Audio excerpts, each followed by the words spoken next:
ಸಹಜವಾಗಿ ಈಗ ಅವರು ಲೋಕಸಭಾ ಚುನಾವಣೆ ಅಭ್ಯರ್ಥಿ ಆಗಿದ್ದಾರೆ, ಕೇಂದ್ರ ಮಂತ್ರಿಗಳು. ಅವ್ರು ನಮ್ಮ ಮನೆಗೆ ಬಂದಾಗ ನಾವು ಬೇಡ ಬರಬೇಡಿ ಹೊರಗಡೆಗೆ ಹೋಗಿ ಅಂತ ಹೇಳಲಿಕ್ಕಾಗತ್ತಾ? ಸಹಜವಾಗಿ ಯಾರು ಅಭ್ಯರ್ಥಿ ಆಗಿರ್ತಾರೋ ಅವ್ರು ಬಂದಾಗ ನಮಗೆ ಸಹಕಾರ ಕೊಡಿ ಅಂತಾರೆ. ಅವ್ರು ಕೇಳೋದು ಸಹಜ ಪ್ರಕೃತಿ, ಅದ್ರಲ್ಲಿ ತಪ್ಪಿಲ್ಲಲ್ಲ. ಪರ್ಟಿಕಲ್ ಆಗಿ ಒಬ್ರು ಡೆಪ್ಯೂಟಿ ಕ್ಯಾಂಡ್ ಮನೆಗೆ ಬಂದಿರ ಬಾಲರಾಜ್ ಗೌಡ್ರನಾದ್ರು ಬಿಜೆಪಿ ಕಡೆ ಮುಖ ಮಾಡಿದಾರ.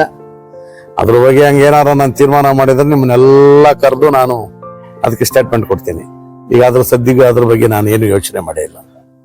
ಈಗ ಕ್ಷೇತ್ರದಲ್ಲಿ ಒಂದು ಮಾತಿದೆ, ಬಿಜೆಪಿ MLA ಕಾಂಗ್ರೆಸ್ ಮಾಡ್ತಾ ಇದಾರೆ, ಕಾಂಗ್ರೆಸ್ ಅವರು ಬಿಜೆಪಿ ಮಾಡಬಹುದು ಅಸಮಾಧಾನ ಆಗಿ. ಈಗ ಕಾಂಗ್ರೆಸ್ ಒಂದು ವಿಚಾರ ನಾನು ಹೇಳ್ತೀನಿ ಅಂದ್ರೆ, ಯಶವಂತಪುರ ವಿಧಾನಸಭಾ ಕ್ಷೇತ್ರದಲ್ಲಿ ಏನಾಗಿದೆ, ಅವರು ಬಿಜೆಪಿಗೆ ರಾಜೀನಾಮೆ ಕೊಟ್ಟು ಕಾಂಗ್ರೆಸ್ಗೆ ಬಂದಿಲ್ಲ.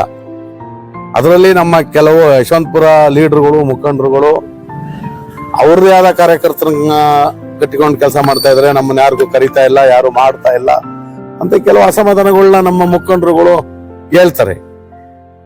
ನಾನು ಅದಕ್ಕೆ ಕರೆದು ಕೂತು ಮಾತಾಡಂದ್ರಪ್ಪ, ಏನು ಅಸಮಾಧಾನ ಯಾರಲ್ಲೂ ಬೇಡ, ಕಾಂಗ್ರೆಸ್ ಪಕ್ಷ ಅಂತ ಇದೆ, ನೋಡಿ ತೀರ್ಮಾನ ತಗೊಳ್ಳೋಣ, ಯಾಕೆ ತಲೆ ಕೆಡಿಸ್ಕೊತೀರ, ಹೈಕಮಾಂಡ್ ಹತ್ರ ಮಾತಾಡೋಣ ಅಂತ ಹೇಳಿದೀನಿ. ಬಿಟ್ರೆ ನಮ್ಮಲ್ಲಿ ನಾನು ಯಾರಿಗೂ,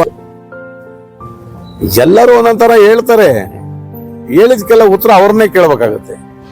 ನಾನು ಯಾರಿಗೂ ಏನು ಹೇಳಿಲ್ಲಲ್ಲ. ತಮ್ಮ ನಿಲುವು ಅದಕ್ಕೆ ಮುಂದಿನ ದಿನ ಹೇಳ್ತೀನಿ. ಎಲೆಕ್ಷನ್ ಓಟ್ ಹಾಕಕ್ ಒಂದೇ ದಿನ ಸಾಕಲ್ಲ, 2 ದಿನ ಸಾಕಲ್ಲ. ರಾತ್ರಿ ಅಭಿಮಾನಿಗಳು ಓಟ್ ಬೇಕಲ್ಲ, ಅದೇನು ಎಷ್ಟೊತ್ತದು?